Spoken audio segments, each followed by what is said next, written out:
రాఘవం రణధీరం రాజసం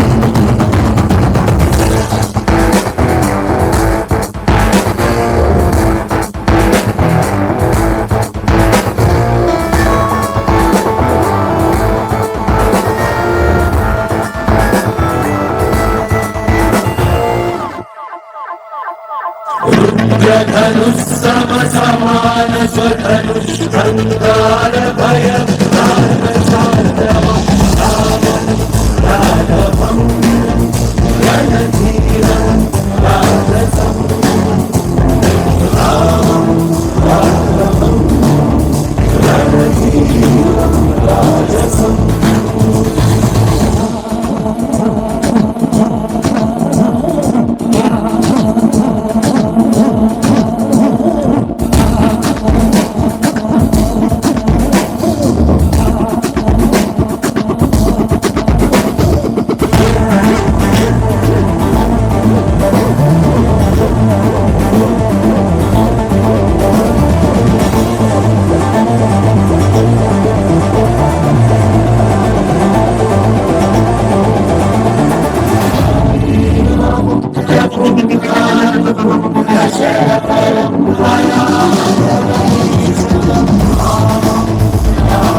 నేను అల్లూరి సీతారామరాజు.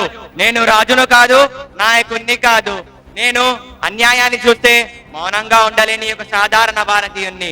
నా జన్మ ఈ మట్టిలో, నా శ్వాస అడవుల్లో, కానీ నా గుండె మాత్రం నా గిరిజన సోదరుల కన్నీళ్లతో ముడిపడి ఉంది. నేను ఆయుధం ఎత్తిన రోజు గుర్తుంది. అది కోపంతో కాదు, బాధతో. బ్రిటిష్ ప్రభుత్వం విధించిన అటవీ చట్టాలు నా ప్రజల జీవితాన్ని తారుమారు చేశాయి. వారి ఆకలి, వారి భయం నన్ను నిద్రపోనివ్వలేదు. అందుకే నేను అడవుల్లోకి వెళ్ళాను. ఆ అడవుల్లోని గిరిజనులే నా కుటుంబంగా భావించాను. వారి నమ్మకమే నా ఆయుధం. నేను వారికి తుపాకీ పట్టడం మాత్రమే నేర్పలేదు, తలెత్తి జీవించడం కూడా నేర్పాను. మీరు బానిసలు కాదు అని మొదటిసారి వారి చెవిలో నింపాను. నాకు తెలుసు ఈ పోరాటానికి ముగింపు నా మరణమే అని.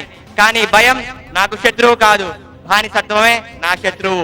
ఒక్క అల్లూరి సీతారామరాజు చనిపోతే లక్షలాది అల్లూరి సీతారామరాజులు ఉద్భవిస్తారు.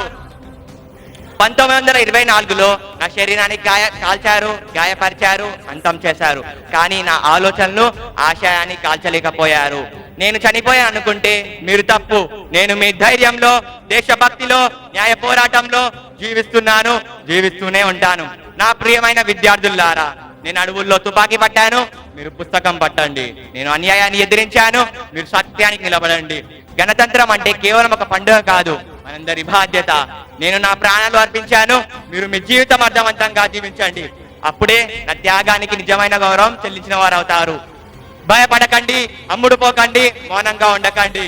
అప్పుడే నేను మీ అల్లూరి సీతారామరాజు. వందే మాతరం, వందే మాతరం, వందే మాతరం.